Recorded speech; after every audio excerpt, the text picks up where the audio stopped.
Começamos domingo passado uma nova série que seguirá até o final de novembro.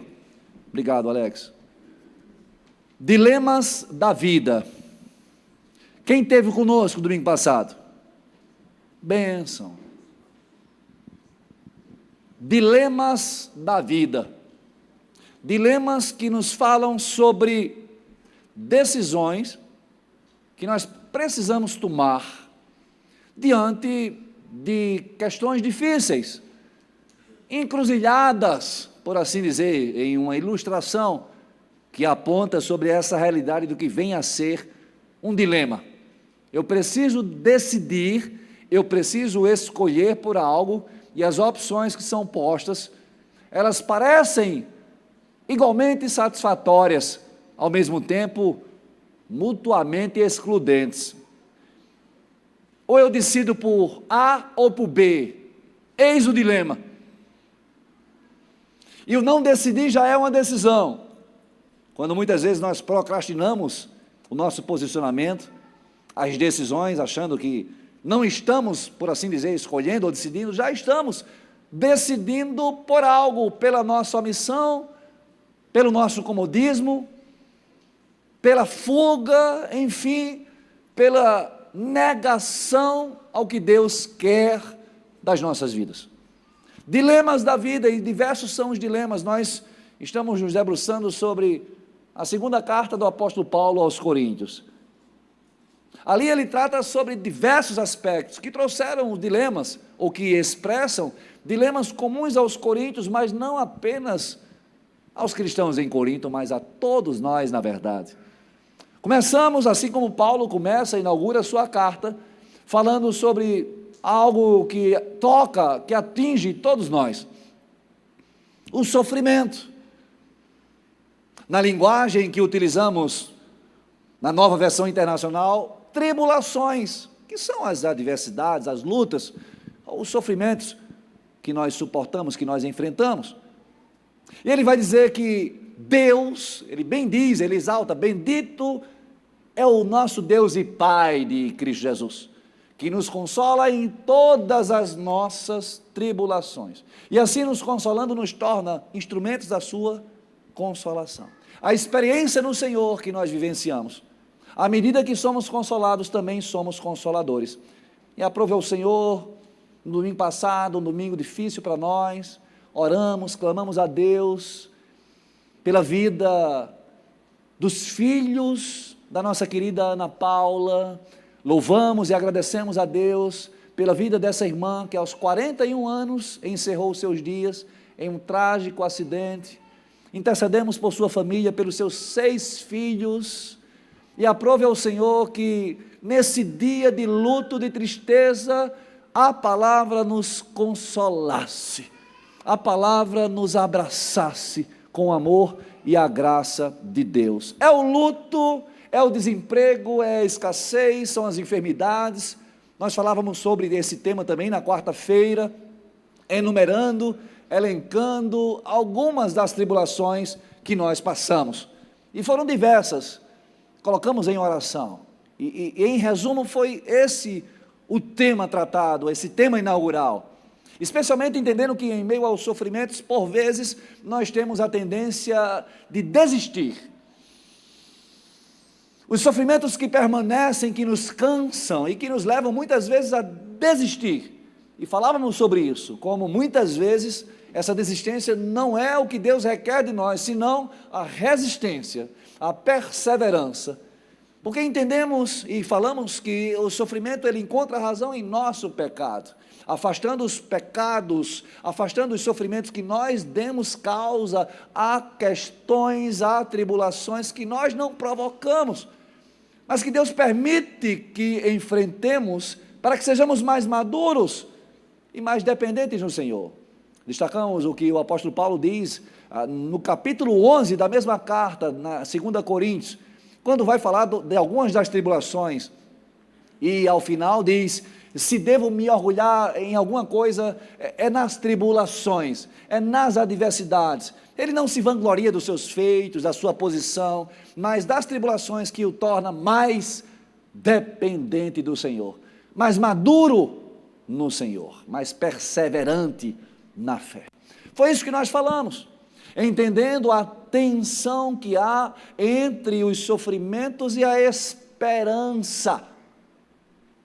Muitas vezes nós perdemos a esperança, ficamos desesperados ou desesperançados, porque parece que não cessa a dor, parece que Deus não está ouvindo as nossas orações, parece que o sofrimento nunca acaba. E aí nós destacamos que essa tensão, ela encontra a dependência no Senhor. Na dependência do Senhor, o consolo, o refrigério, o renovo. Sofrimentos que a todos tocam, é a realidade que é universal. Foi isso que nós falamos. Foi isso que nós tratamos. É assim que o apóstolo Paulo começa a falar à igreja em Corinto. Hoje nós trataremos sobre um outro dilema. Vamos falar sobre os planos de Deus, cadê a imagem do tema de hoje? Versus planos humanos. A cada domingo um dilema, a cada mensagem um tema que nós vamos nos debruçar, entendendo que essas questões são comuns a todos nós. Planos de Deus versus planos humanos. E eu pergunto, você tem esse hábito de fazer planos? Você já mudou, já precisou mudar os seus planos? Como você tem compreendido aquilo que você deseja, aquilo que você objetiva, aquilo que você almeja, a partir do que Deus lhe instrui, do que Deus lhe ensina? Podemos entender os planos de Deus, assim também como sendo a vontade de Deus para nós. Os planos de Deus expressam a vontade de Deus para nós. E nós lemos, a Bíblia nos ensina, Romanos 12:2, que a vontade de Deus é boa, é agradável e é perfeita. Mas nos diz também que para que possamos experimentar essa vontade, precisamos passar por uma mudança, uma metanoia. Transformem-se pela renovação da sua mente, para que sejam capazes de comprovar e experimentar a boa, agradável e perfeita vontade de Deus. Não se amoldem ao padrão deste mundo, não pertencemos mais a esse mundo, não se deixem enganar, não se deixem iludir. É preciso, portanto, essa mudança, essa transformação, para que assim possamos entender e experimentar a vontade soberana de Deus para as nossas vidas, que é a melhor das vontades. Quando Cristo nos ensina a orar, aquilo que nós convencionamos chamar de oração do Pai Nosso, Ele assim diz: seja feita a tua vontade, seja feita a tua vontade. Mas por vezes nós oramos e queremos que Deus atenda às nossas vontades, nos abençoe a partir dos nossos desejos. Não é a vontade de Deus que prevalece, muitas vezes é a nossa vontade que é colocada em oração, são os nossos planos. Os planos humanos em contraposição aos planos de Deus, e nós precisamos entender e discernir sobre isso, queridos, para resolvermos também esse dilema em nossas vidas. Vamos ao texto, e a partir do texto extrairmos alguns pontos nessa temática, planos de Deus versus planos humanos. 2 Coríntios capítulo 1, verso 12, em continuidade ao que nós lemos no domingo passado. Nós vamos ler toda a carta, todo o livro. 2 Coríntios, capítulo 1, a partir do versículo 12, e nós vamos ler até o versículo 4 do capítulo 2. 2 Coríntios 1, 12 até 2 Coríntios 2, 4. Amém? Estamos ao vivo? Cumprimento você que se conecta conosco através do nosso canal no YouTube, Cidade Viva Campina Grande. Deus te abençoe, Deus abençoe a sua casa, que seja essa palavra, uma palavra de Deus ao seu coração, que seja edificante para você e para a sua família. E sempre o convite para que você, sua casa, sua família, seus parentes, estejam conosco, celebrando ao Senhor presencialmente, sempre aos domingos aqui, 10 e 18 horas, toda quarta-feira, culto de oração, às 7h30 da noite, 19h30, Deus te abençoe. Diz assim a palavra do Senhor: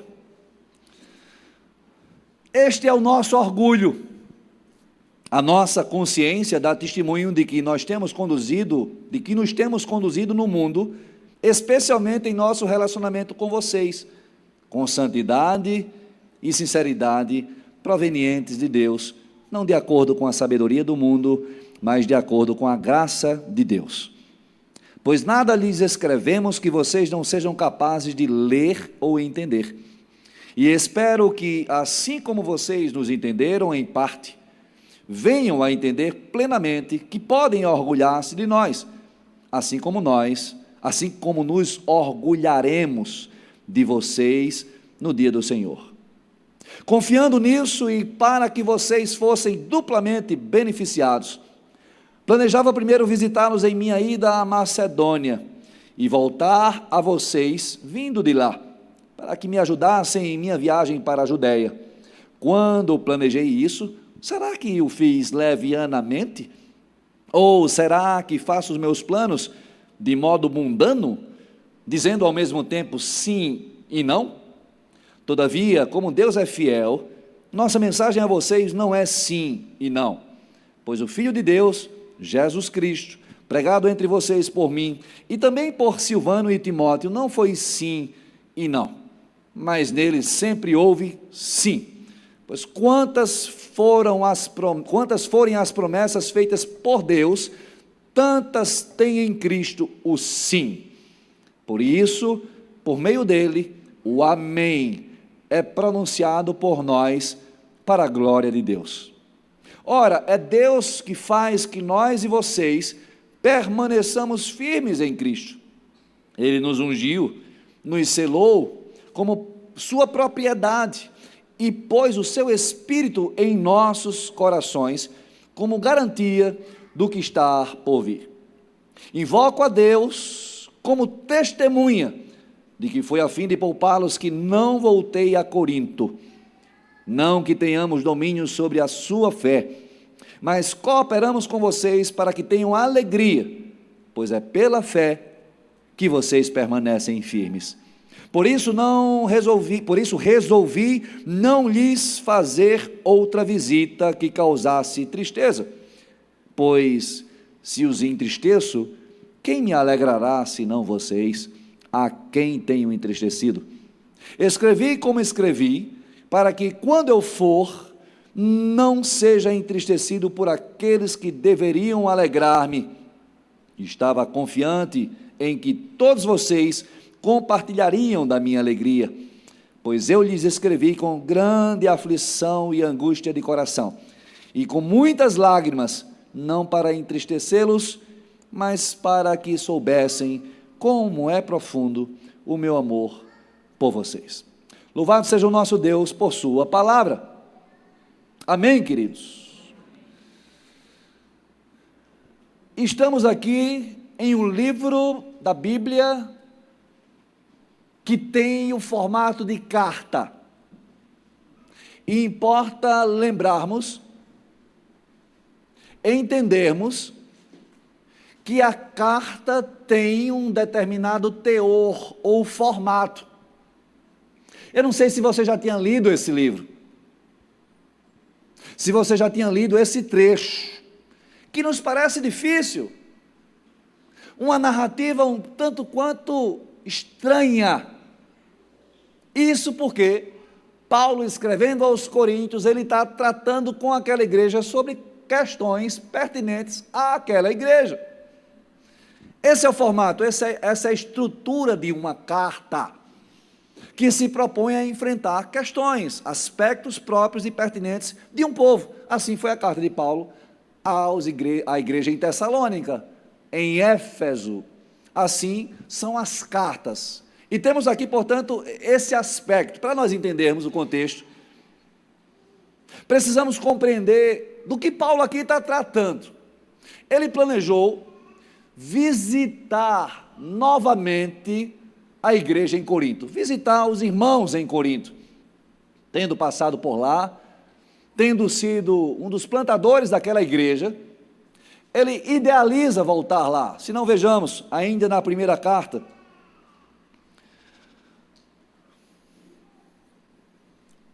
deixa eu ver se eu encontro aqui a referência.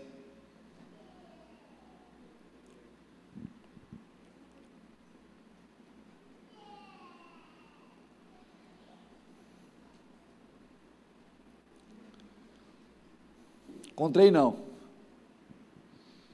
Mas deixa eu explicar para vocês. Em suas viagens missionárias, Paulo, saindo de Jerusalém, passa pela Macedônia. Macedônia ficava a oeste de Jerusalém. De lá ele vai a Corinto e planeja voltar para aquela cidade. Ocorre que ele não volta, que há uma mudança de planos. E é sobre isso que ele está aqui colocando. Ele adia essa visita, adia esse retorno. E isso coloca em xeque a sua credibilidade junto aos coríntios, junto aos seus irmãos, junto àquela igreja.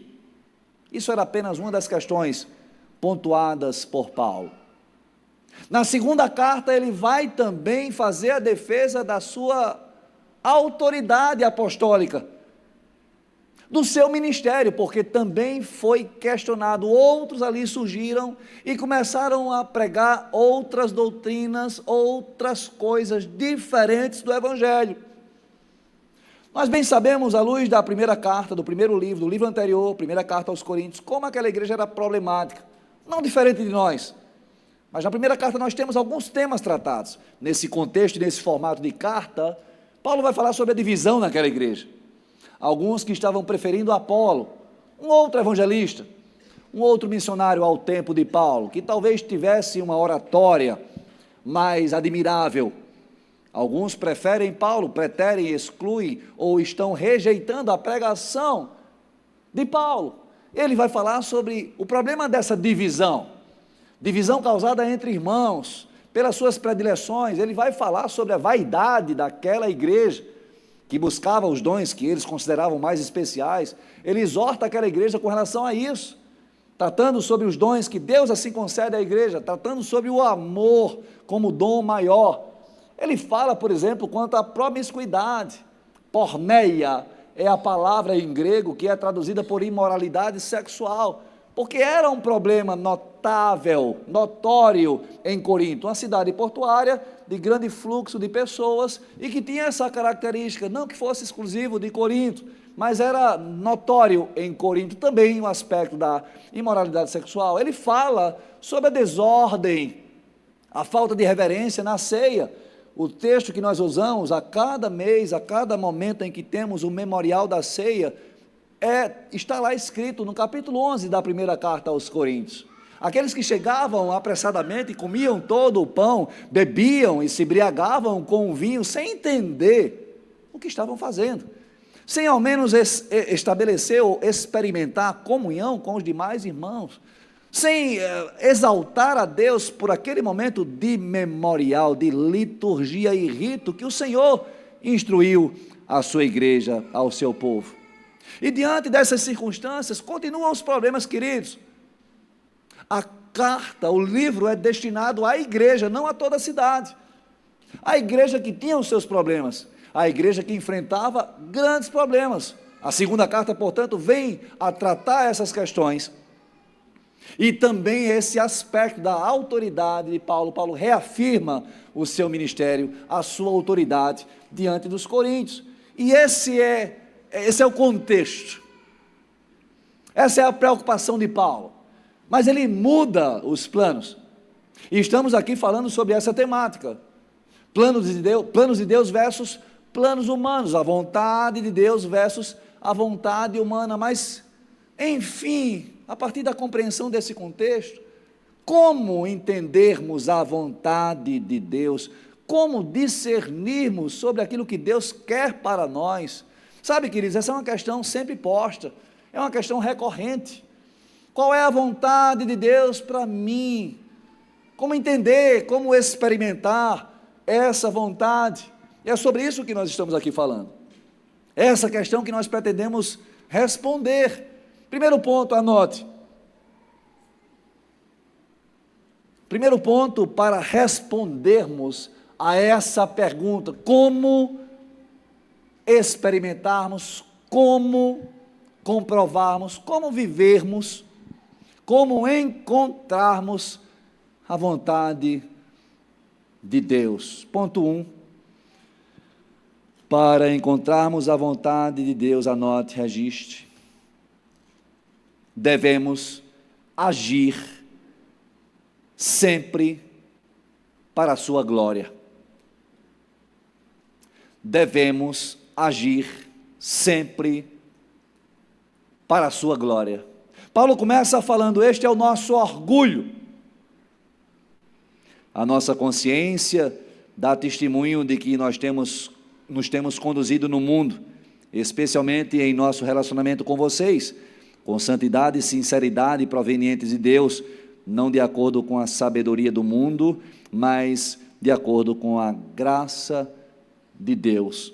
Pois nada lhes escrevemos que vocês não sejam capazes de ler ou entender, e espero que assim como vocês nos entenderam em parte, venham a entender plenamente que podem orgulhar-se de nós, assim como nos orgulharemos de vocês no dia do Senhor. Paulo fala aqui sobre orgulhar-se. Essa palavra que por vezes traz para nós um sentido pejorativo, um sentido negativo. Aqui nós temos essa palavra que tem o significado de gloriar-se. Um significado de proveito, de relevância. E Paulo aponta para aquilo que ele estava fazendo, para como ele estava vivendo, o que ele estava realizando.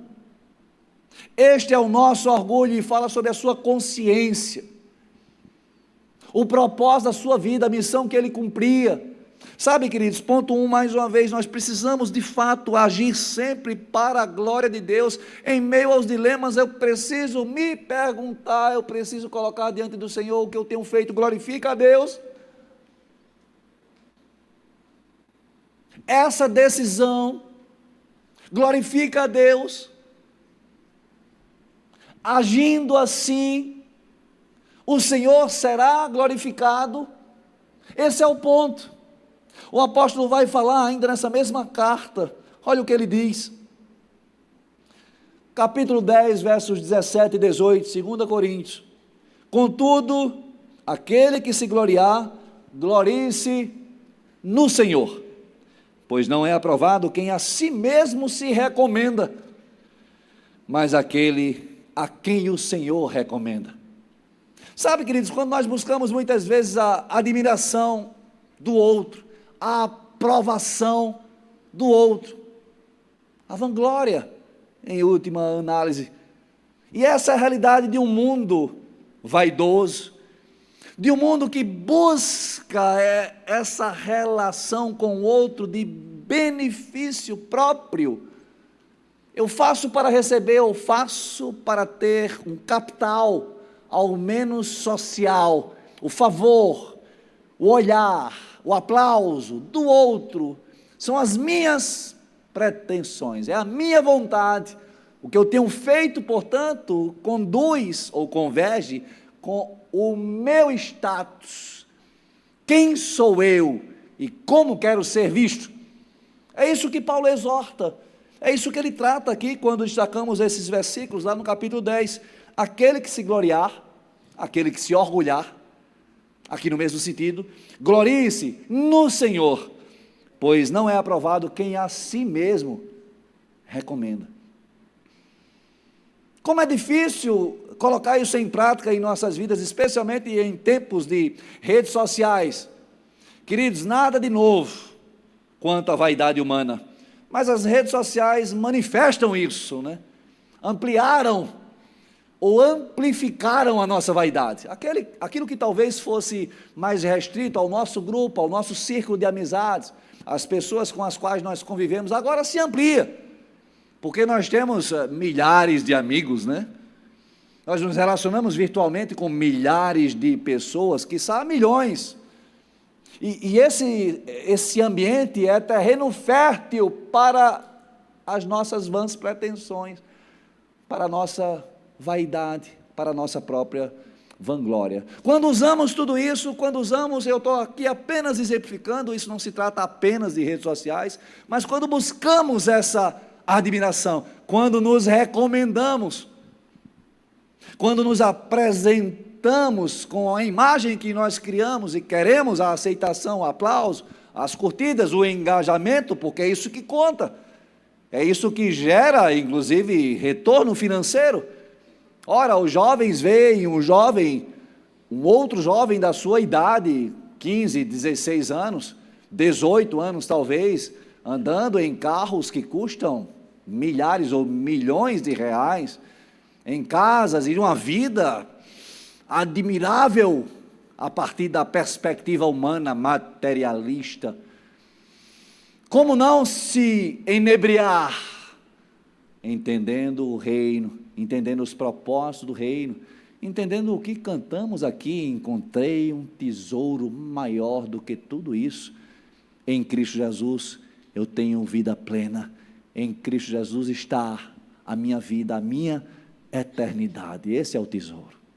Portanto, amados, para de fato entendermos, para encontrarmos a vontade de Deus, esse é o primeiro aspecto, nós precisamos agir sempre para a glória de Deus, agir sempre para a sua glória, e isso precisa ser compreendido e refletido por nós em nossas decisões, nas encruzilhadas da vida.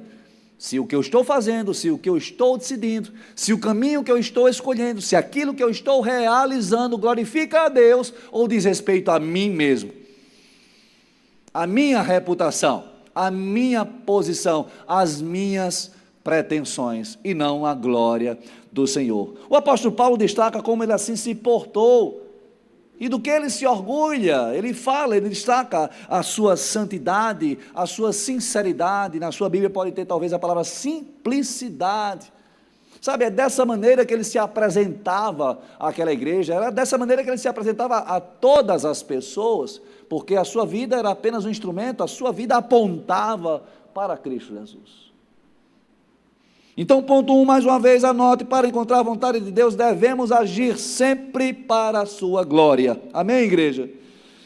E o texto continua, confiando nisso, verso 15, e para que vocês fossem duplamente beneficiados. Olha o que ele vai falar, aquilo que eu trouxe aqui sobre o que ele planejou, a sua visita. Planejava primeiro visitá-los em minha ida à Macedônia, e voltar a vocês vindo de lá. Iria a Corinto, posteriormente a Macedônia, depois voltaria a Corinto, em uma segunda visita. Isso não acontece, mas ele falou sobre isso. Ele expressou esse desejo, está na primeira carta, não achei o texto, mas está lá.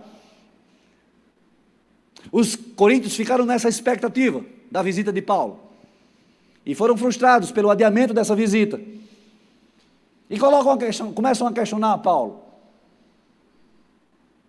começam a duvidar da credibilidade ou da autoridade do apóstolo. É isso que ele está colocando aqui. Eu planejava primeiro visitá-los em minha ida à Macedônia e voltar a vocês vindo de lá, para que me ajudassem em minha viagem para a Judéia. Quando planejei isso? Olha as perguntas retóricas do apóstolo. Quando planejei isso, será que fiz levianamente? Será que eu fui falso? Será que eu disse que ia visitá-los apenas para agradá-los e não pretendia verdadeiramente visitá-los? Desde o início não era essa de fato a minha pretensão, o meu objetivo? Fiz levianamente? Ou será que faço os meus planos de modo mundano, dizendo ao mesmo tempo sim e não? O que Paulo coloca aqui nessa expressão, queridos, em um texto que nos parece difícil, é sobre a instabilidade, a inconstância do que nós dizemos, porque ele disse uma coisa e não fez. Ele disse que iria visitar por uma segunda vez a igreja de Corinto e não visitou e adiou, pelo menos naquele momento ele não foi a Corinto. E a palavra vai nos informar claramente sobre como deve ser a nossa fala. Sim, sim, não, não. O que passar disso vem do maligno. E Paulo bem sabia sobre essa instrução, sobre esse princípio bíblico, da verdade, da sinceridade, do penhor, da garantia daquilo que se diz, daquilo que se fala. Como cristãos, como discípulos de Cristo, como instrumentos nas mãos do Senhor, o que nós falamos, o que nós propagamos, o nosso compromisso deve ser pautado por essa verdade, que ele coloca em xeque. Ele questiona aqui nessas perguntas retóricas, para que os coríntios refletissem quanto a essas questões. Segundo ponto, anote.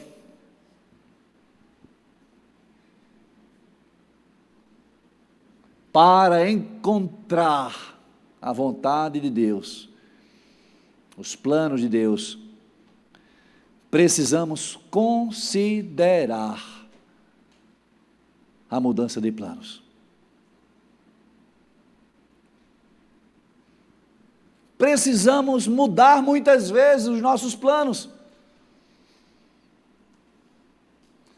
Mas muitas vezes nós somos tão duros, eu diria, orgulhosos, que não temos essa capacidade, nos falta a humildade. Nos falta a flexibilidade, nos falta a obediência ao Senhor, daquilo que nos parece bom, daquilo que nos parece agradável, daquilo que nos parece nobre, proveitoso, mas não é a vontade perfeita de Deus. A nossa vontade pode até ser boa e agradável, mas só Deus, amados, só Deus que é perfeito, tem para nós uma vontade que é perfeita, amém, igreja? E nós precisamos estar atentos a isso. É comunhão com Deus, é submissão ao Senhor, é consagração ao Senhor das nossas vidas, dos nossos planos, do que pretendemos, do que almejamos, dos nossos objetivos de vida, tudo deve ser a Ele consagrado, e precisamos considerar a mudança, talvez, certamente, talvez, nós precisamos mudar. Quantas vezes você mudou? Quantas vezes você foi capaz de mudar? Quantas vezes você teve a coragem de mudar planos? Talvez começar do zero.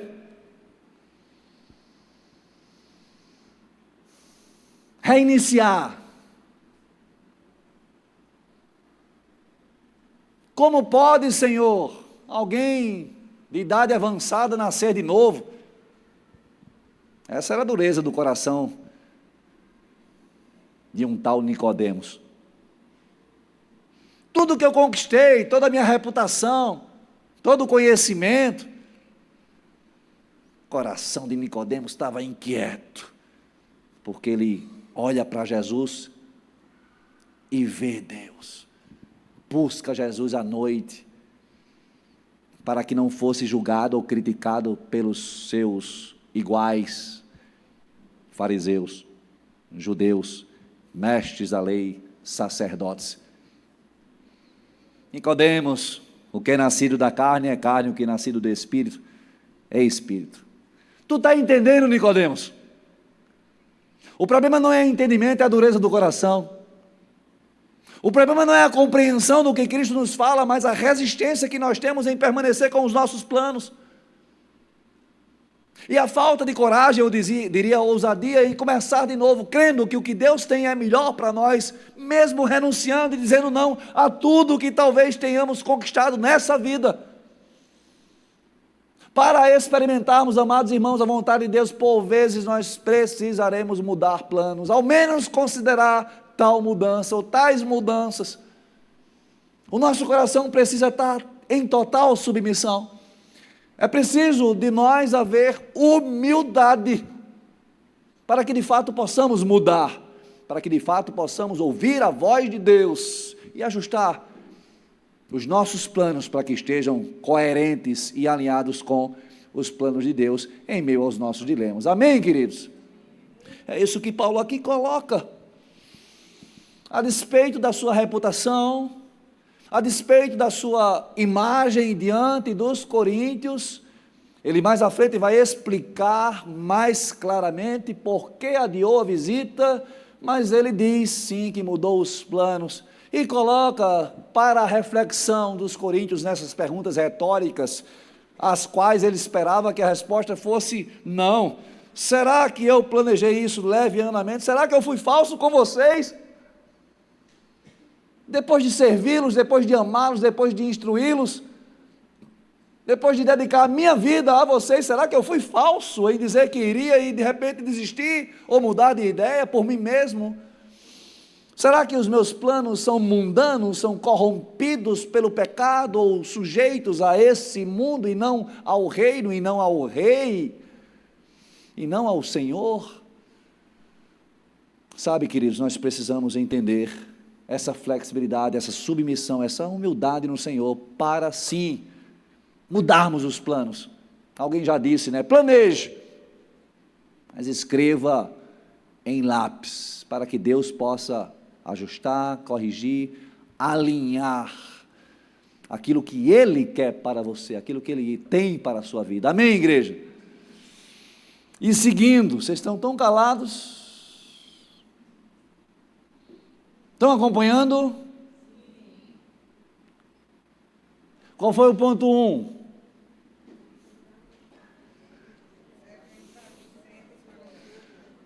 Ouvi nada.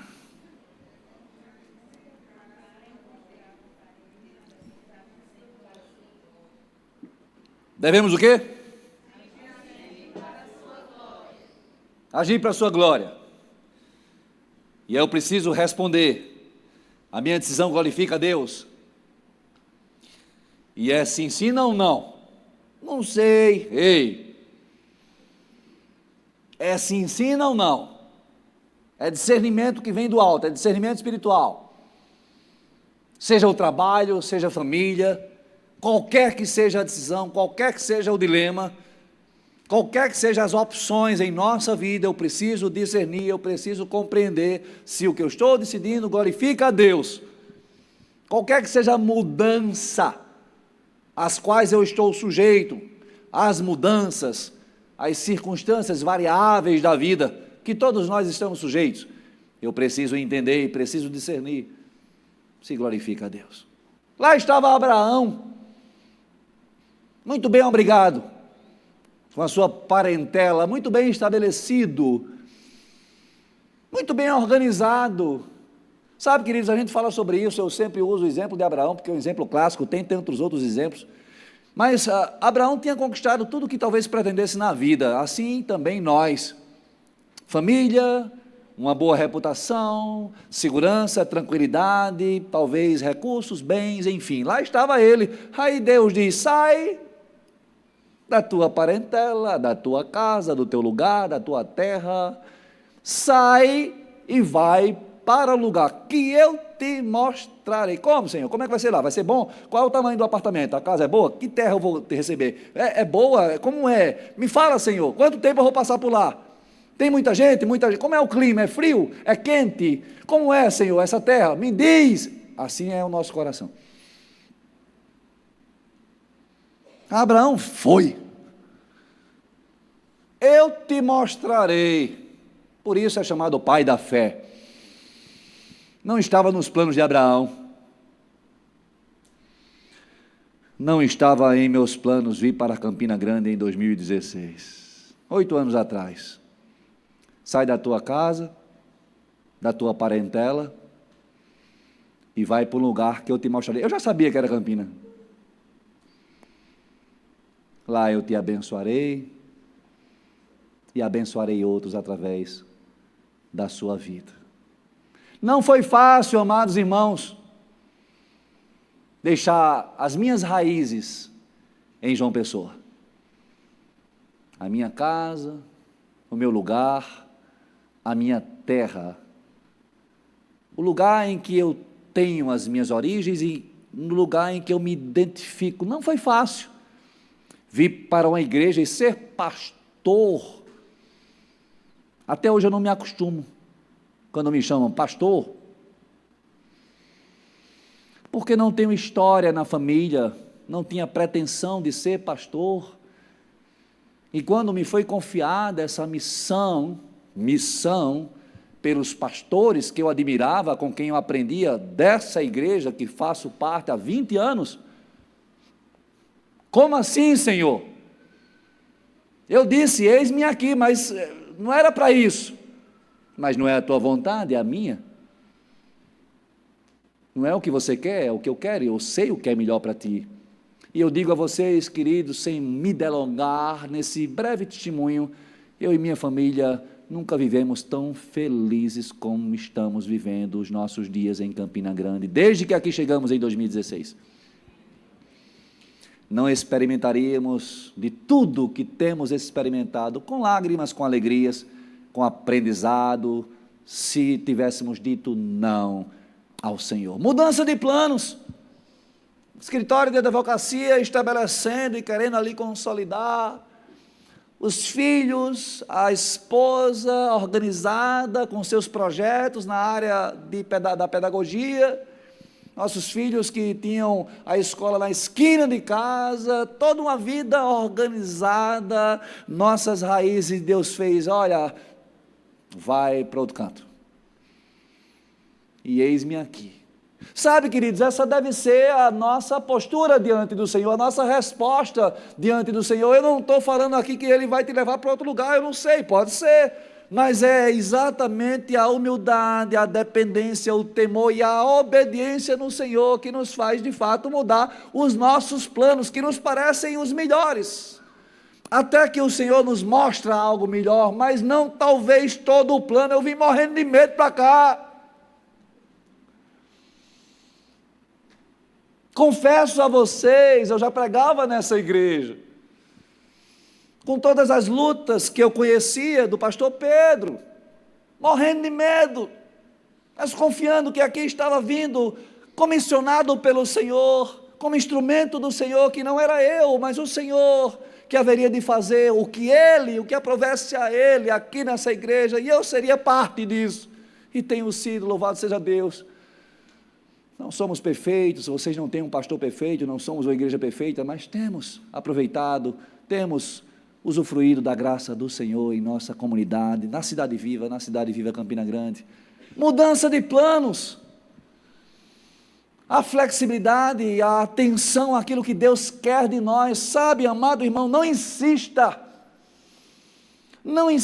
naquilo que você tem colocado e que Deus tem dito não e não repetidas vezes, e tenha a coragem de renunciar. Talvez Deus não tenha falado claramente ao seu coração quanto ao não, mas discernindo no Senhor, com humildade, com temor, sobre aquilo que Deus quer que você deixe para trás, para viver algo novo, para experimentar de fato essa vida que é plena e abundante. A pergunta para nós é: temos aproveitado, temos de fato usufruído, temos experimentado? Porque é isso que Deus nos proporciona, e nada menos do que essa plenitude de vida, a despeito dos recursos financeiros, a despeito da casa que nós moramos, a despeito do carro que nós dirigimos, a despeito da roupa que nós usamos. Não tem nada a ver com essas coisas. A questão é: você tem experimentado essa plenitude, essa abundância? Você tem de fato usufruído dos perfeitos planos de Deus, da perfeita vontade de Deus em sua vida? Talvez seja preciso mudar, talvez seja necessário considerar a possibilidade de mudanças. Coloque diante de Deus, apresente ao Senhor os seus dilemas. E continuando, ponto 3, falei não? Não, né? Rapaz, eu estou com aula de teologia sistemática e chamada à justiça na cabeça aqui. Misericórdia. Dilemas da vida. Vê aqui o negócio da aula agora. Qual foi o versículo último que a gente leu? Me ajude. Hein? Eita, os irmãos não estão se entendendo, imagine eu.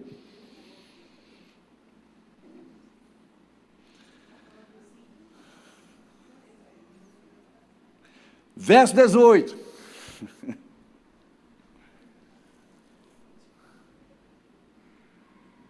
Todavia,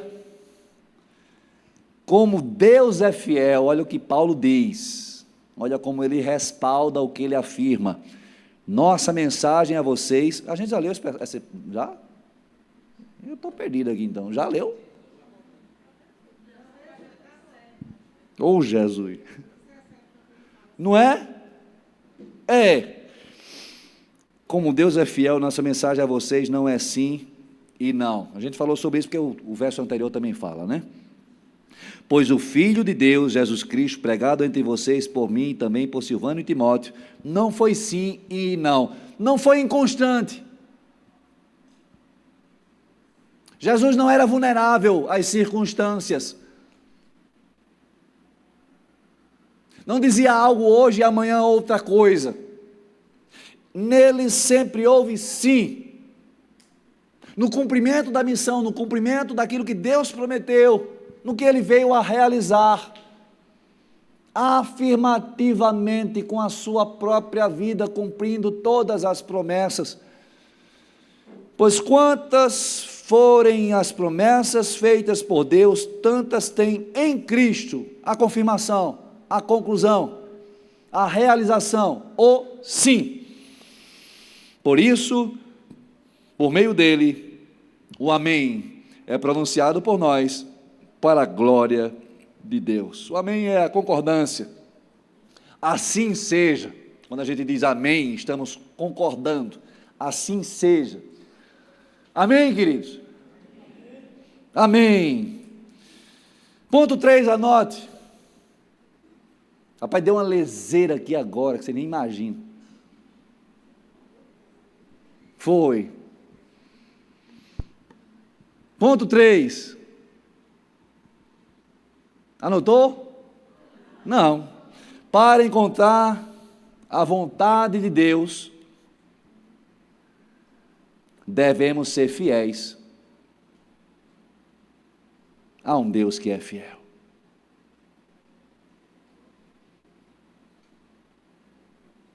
Fidelidade, que importa em verdade, sinceridade, clareza, fidelidade, como Deus é fiel. A nossa mensagem a vocês não traz traços de inconstâncias ou vulnerabilidade, não é sujeita às intempéries ou conveniências. O que fiz, o que decidi, não foi por mim mesmo, mas pelo Deus que me sustenta. É isso que Paulo está dizendo. Porque não sou pautado por essa realidade oscilante, frágil da vida humana, senão por um Deus que é forte e soberano, de um Deus que é fiel e cumpre as suas promessas. É isso que ele está falando. E aponta para Cristo, aponta para o cumprimento da maior das promessas. Assim deve ser também conosco, amados. Devemos ser fiéis a um Deus que é fiel. Ser fiel a Deus é agir em obediência à sua palavra, em consonância com a sua vontade. Ser fiel a Deus é igualmente agir de maneira clara com as pessoas. Claro, Paulo aqui expõe a sua realidade. Paulo explica amorosamente o contexto e as razões pelas quais ele adiou a sua visita. Ele não agiu com leviandade, ele está respondendo às perguntas que anteriormente ele coloca de maneira retórica. Mas ele não agiu falsamente, ele não agiu levianamente, ele não agiu conforme as suas próprias razões, mas conduzido pelo Senhor.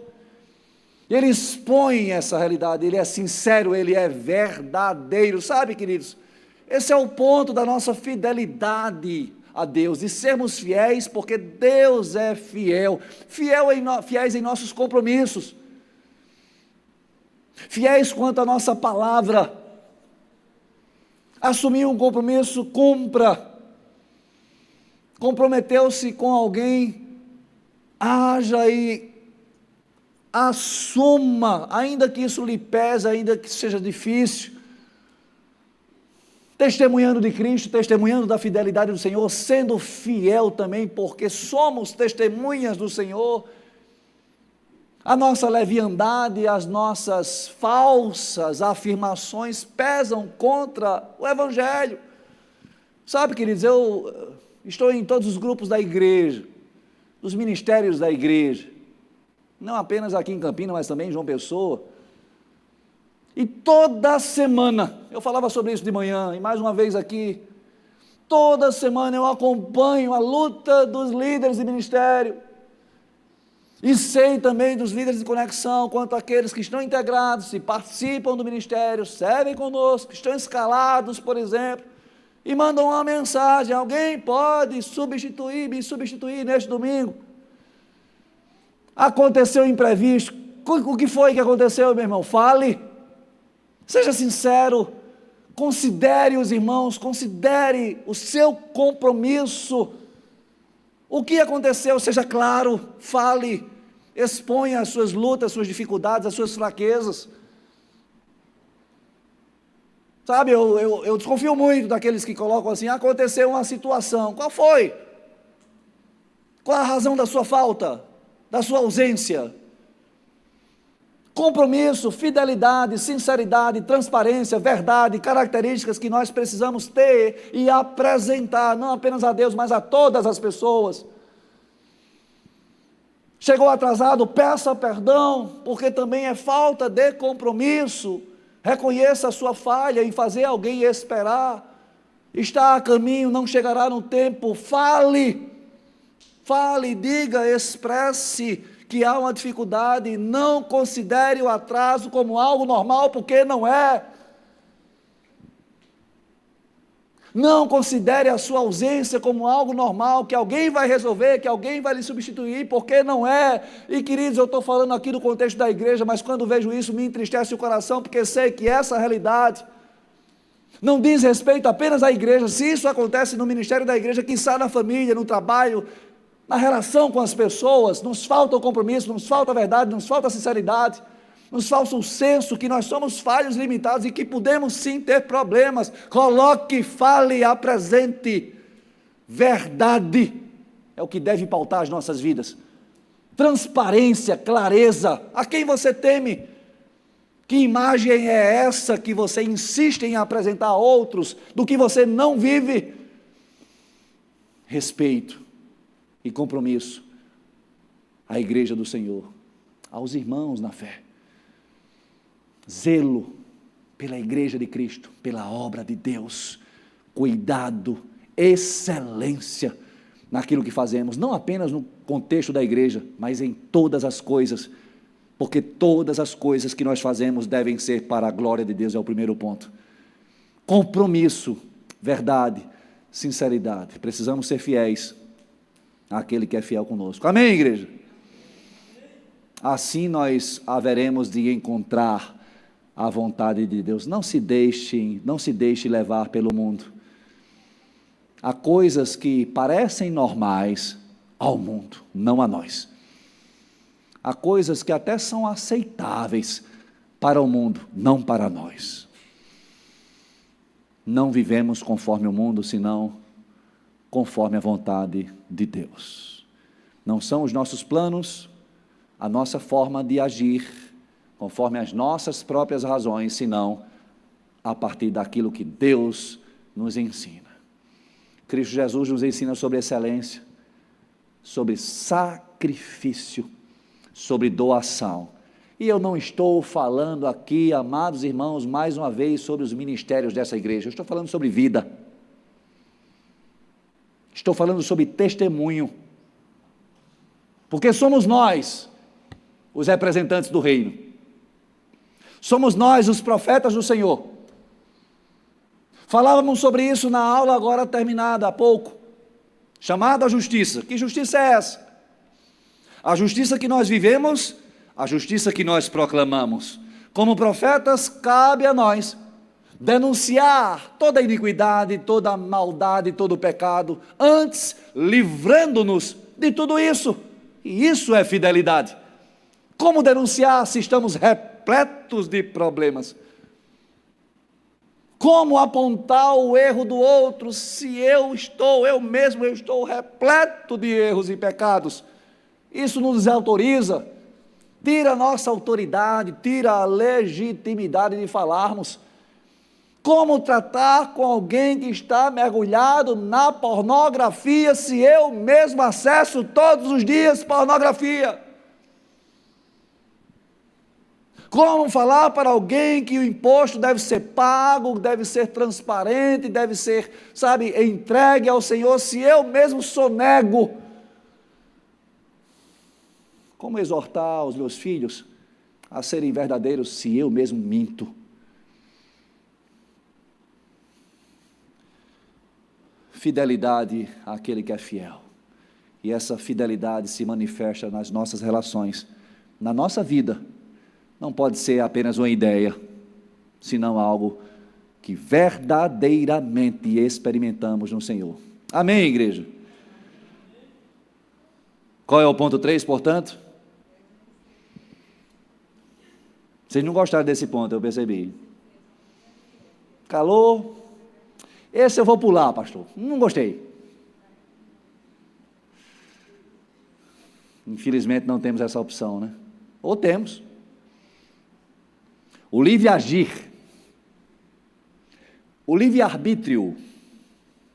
Não quanto à salvação, mas quanto às decisões da vida.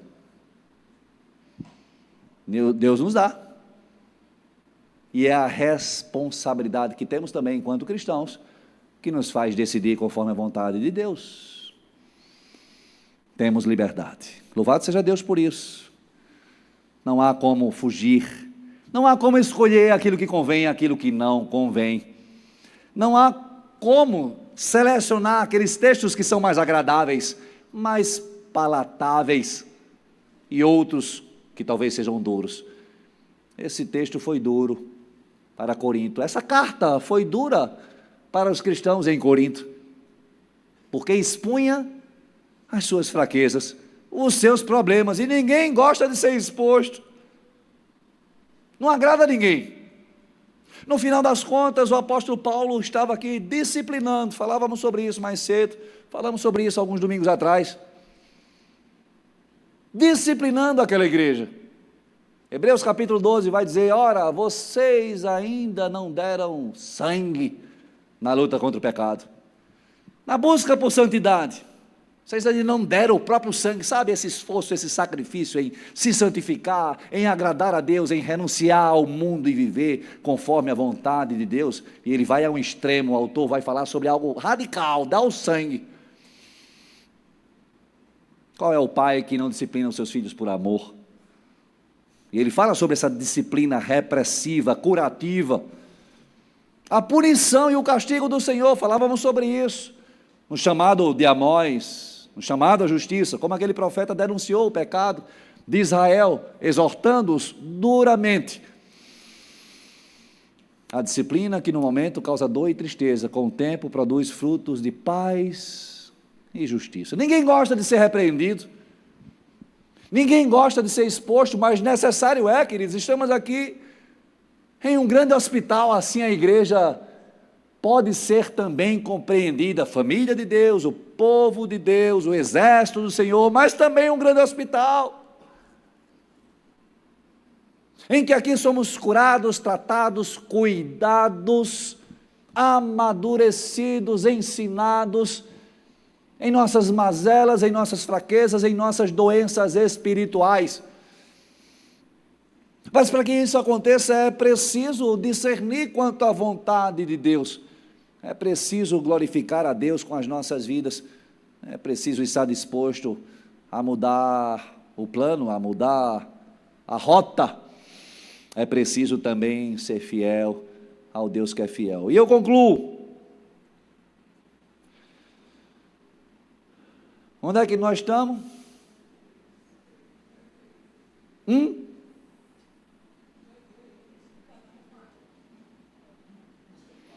É para tu descansar, Fabiano. Aonde? Rapaz, esse negócio de aula de manhã, aula de tarde. Misericórdia. Domingo nada. Minha barriga está só o oco aqui, estou com fome. Dá uma fraca, uma leseira. Ficou um azul aqui assim, né? Oxi.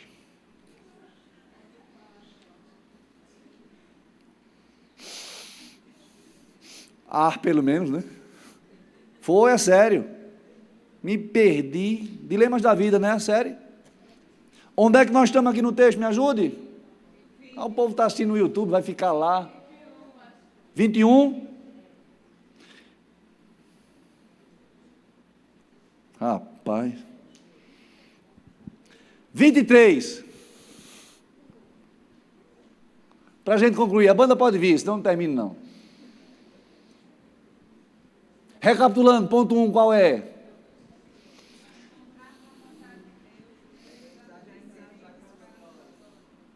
Agir sempre para a sua glória. Ponto 2.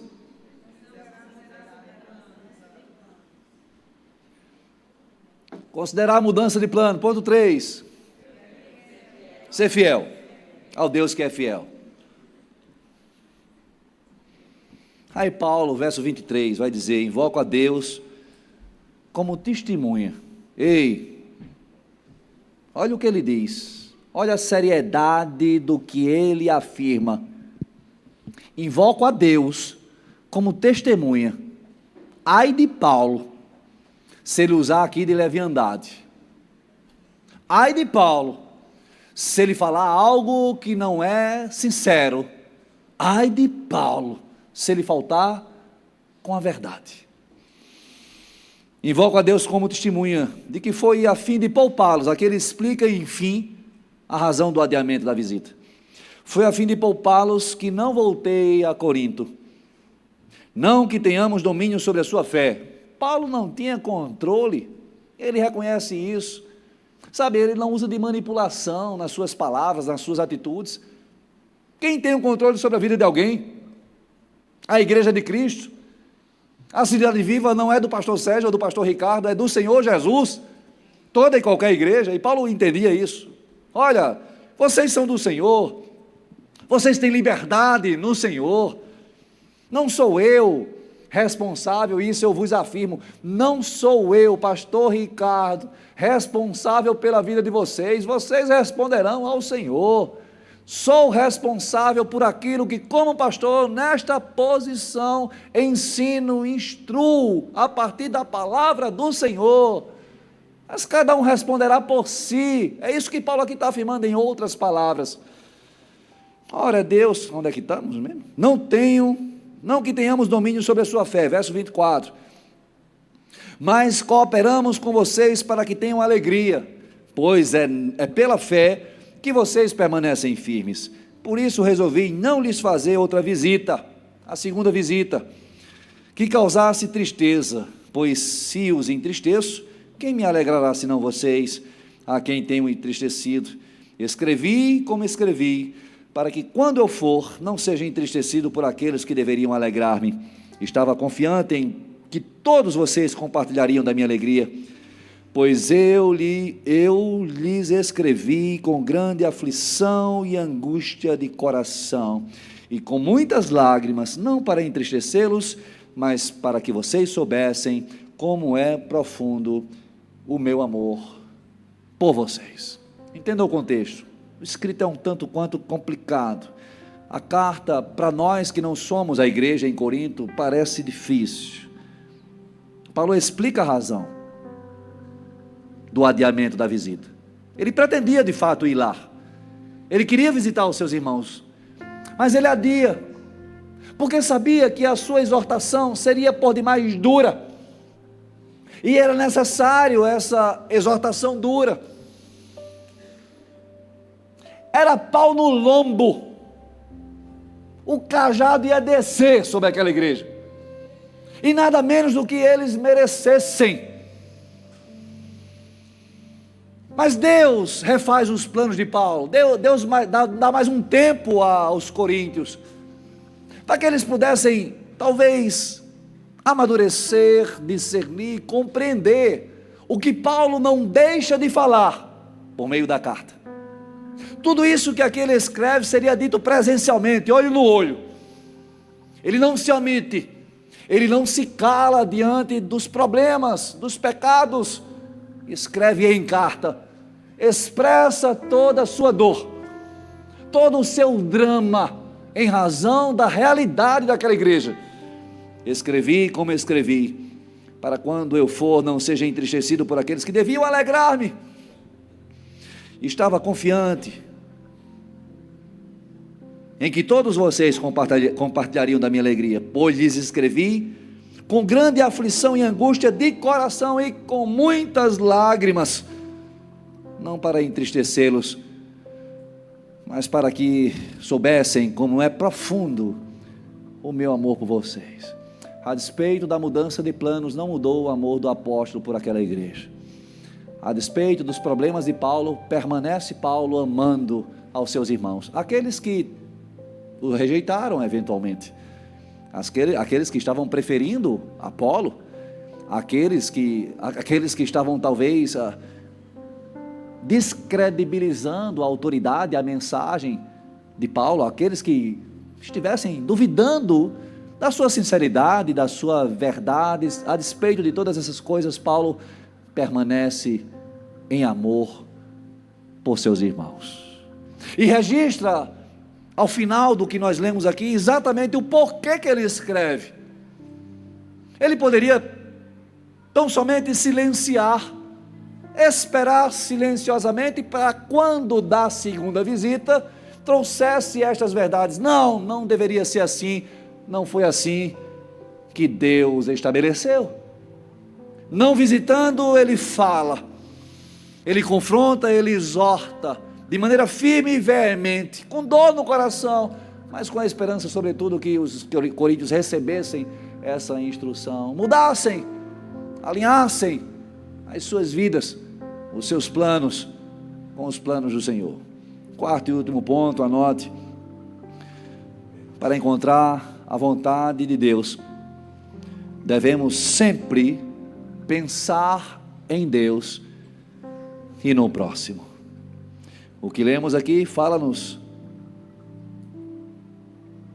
sobre como Paulo pensou em Deus, temeu ao Senhor, pensou nos seus irmãos em Corinto, não se omitindo, não se esquivando, mas tratando o que precisava ser tratado, falando o que precisava ser falado.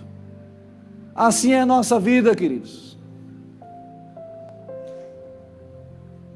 O que fazemos deve glorificar a Deus.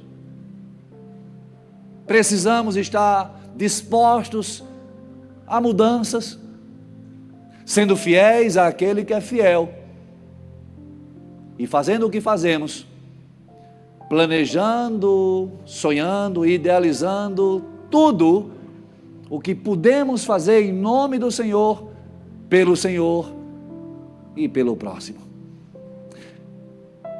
É assim o cristianismo que nós devemos viver. Essa religião que tem no outro o propósito. O cristianismo é outrocêntrico. O cristianismo, enquanto religião que se exerce, que se manifesta, que se vivencia.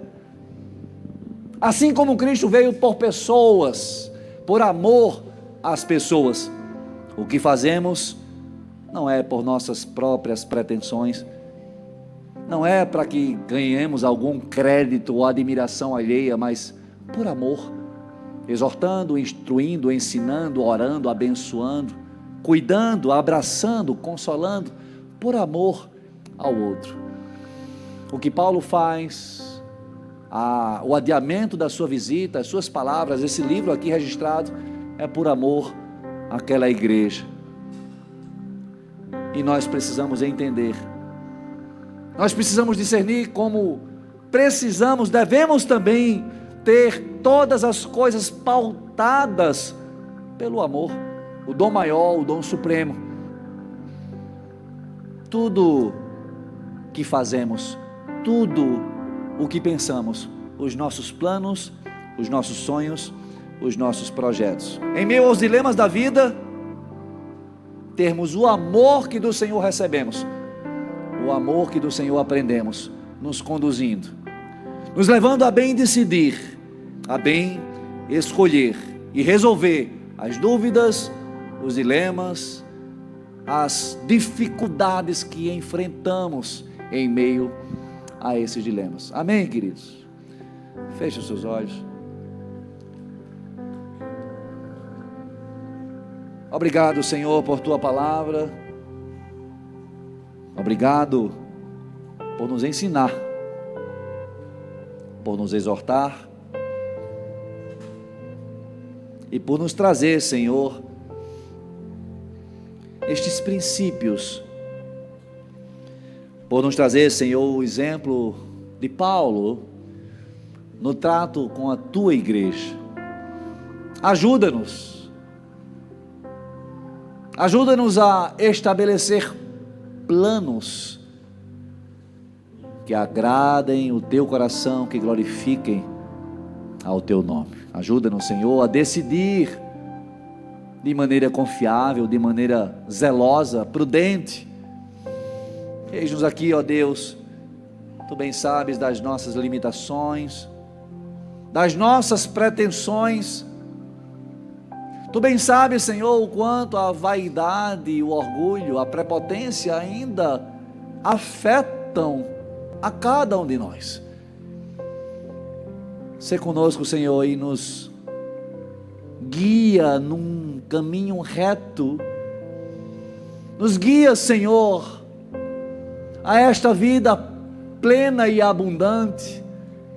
Nos guia conforme os Teus propósitos, nos livrando, ó Pai, de toda sorte de maldade e iniquidade à nossa volta e sobretudo em nosso coração, que é enganoso, que nos distrai, que nos desvia da Tua vontade. Queremos, ó Pai, mais e mais experimentar e comprovar a Tua vontade. Queremos, Senhor, agir em todo o tempo alinhados contigo, com os Teus propósitos perfeitos. Sê conosco, Senhor. Eis-nos aqui, rendidos à Tua palavra, rendidos à Tua vontade, rendidos à Tua soberania.